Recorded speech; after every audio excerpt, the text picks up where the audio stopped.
Welcome to WIFT Atlantic's panel of successful Atlantic Canadian filmmakers. We have Ruth Lawrence from Newfoundland, way over there, half hour later. We have Ashley McKenzie from Nova Scotia, Cape Breton, in the middle. Welcome. And we have Fredericton's Jillian Acreman beside me. Yes, this is the first year that I think that WIFT has, Ruth is on the board committee.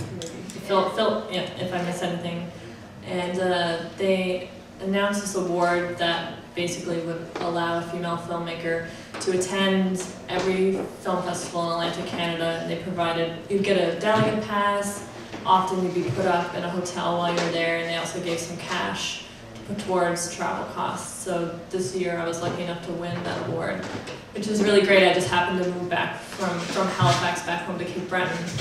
So I'm even further away from a lot of the spots where film events occur. And actually Silver Wave is a festival that played the first music video I made. They played my first short film, and now they're playing my second short film tomorrow. And I've always wanted to come, but never really had the resources to go. And I was lucky enough to win this award, and now I'm here. So it's a pretty awesome initiative. Beautiful movie. It's had a lot of success. Please first tell us about the short film Face Off and how that went and what it led to. Yeah, has anyone heard of short film Face Off? Yeah, it's a CBC show that's shot in Nova Scotia, and it used to just be for Atlantic Canadian films. And again, I think the year my first short film participated in the show, it went national. So it's basically like a reality TV show where your film plays and the judges give you a ranking, and we happen to move on to the final four, final three, which went to a public vote across the country. And so my film Rudders Party made it to the final three, and so we ended up winning, which was great because it comes with I think maybe the most substantial award for a short film in Canada, which is $40,000 cash and $10,000 in services from PS Atlantic. And we use that towards making a short film that CBC will get to broadcast on television. And so it was amazing. It enabled me to make, I'm actually shooting my next short film in the beginning of December, so I'm using that award. And also it plays prime time in the country, so I really encourage everyone to submit your short film because it really got a lot of eyes on the film, which with shorts, outside of festivals, it's hard to get your film seen, and it was a really great opportunity as well. You should check it out. Okay, and since I have you there, how about telling us about the TIFF, the Toronto International Film Festival Talent Lab? I don't know anything about it. You got into it. Was it with this movie? You actually don't have to apply with a film. Has anyone heard of the Talent Lab? I'm pulling down the floor. The Talent Lab is a program outside of the Toronto International Film Festival, and I think there might be some prereqs, like you might have to have made 2 short films and no more than 1 feature film. I think it's something along those lines. And you can apply, I think it's in the spring around the same time as TIFF's deadline for films. And so you don't have to have a film at the festival, and you apply with like a 1-minute clip from a piece of your work.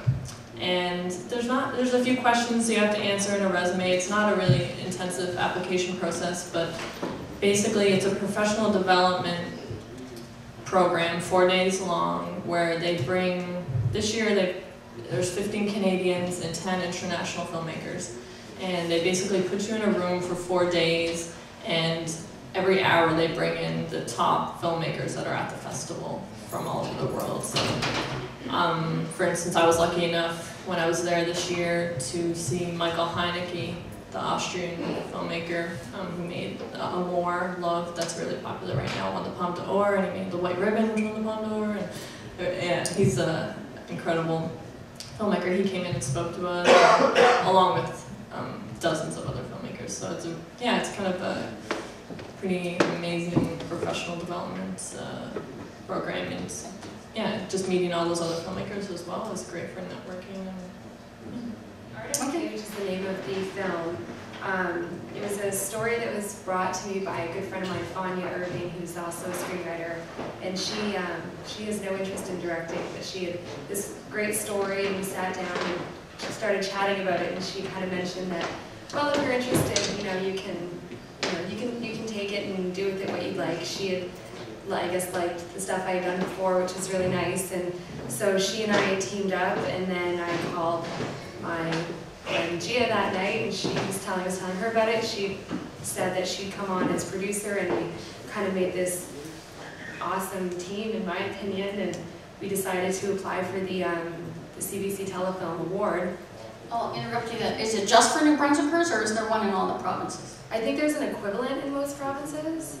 Sounds like is it the Bridge Award in Nova Scotia? I don't know.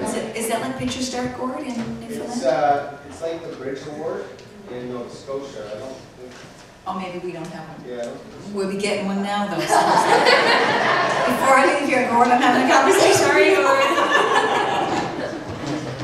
So we decided to do an application. We felt it was a really strong project, and I guess they agreed, and they gave us the award, and so they gave us the money that we needed to produce this film, which was one of the most interesting films I've ever done, only because I've never worked with special effects before, so that was really scary, and I was kind of coming from the school of how much can we do in camera, because I can understand cameras, but I can't understand special effects editing, so I want to know what's going on as much as possible, and it was a good collaboration, and I think it worked out well. Her latest short is called 2 Square Feet.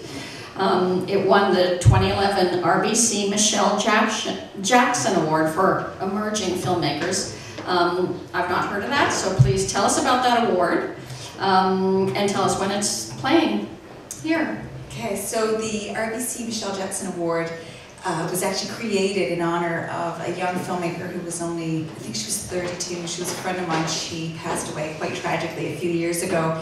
And she was an emerging filmmaker herself who'd worked with the Women's Film Festival. And so it really hit everybody quite hard.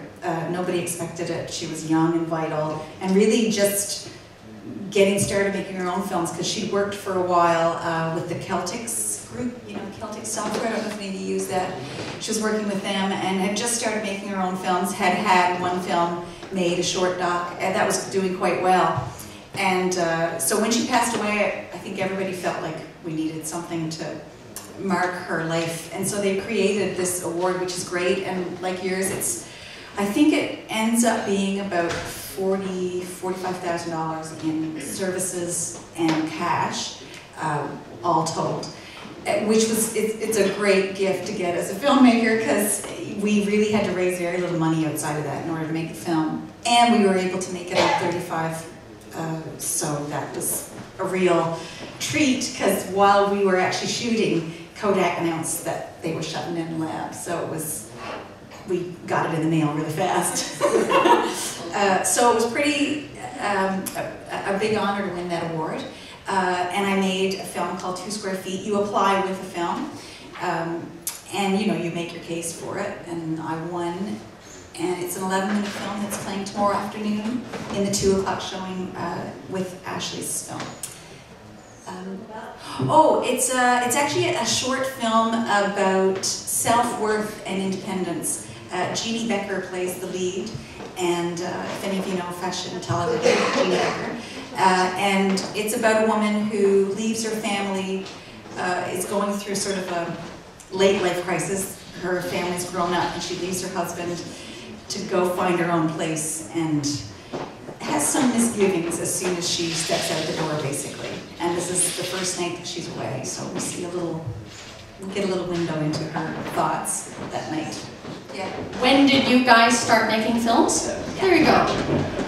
Well, I'll start with the mic. I actually I did an introductory film course at NIFCO in '99 and did a short film right after that, which played in a couple places. But my first film really was in 2008, and it played in a few festivals. In junior high, I knew I wanted to be a filmmaker. I remember that, but I don't think I actually got my hands onto a camera until I was in high school in like a film and video course. And when I went to university, I took film studies, not production, so I wasn't making films at that time, but I was studying all the best films that were ever made, so that was, I was really happy I did that sort of degree. And while I was doing my degree, I would go home and work with video production companies as an editor. So basically I started editing a lot of music videos, and that led to me directing one, and that got into festivals like Atlantic and Silver Wave, and then that allowed me to apply to the Film 5 program at the Atlantic Filmmakers Co-op, and that's when I made my first short film. I joined the film co-op in Fredericton when I was like 19, and which is 7 years ago. And I started volunteering on films, and then in 2009, I shot my first short. And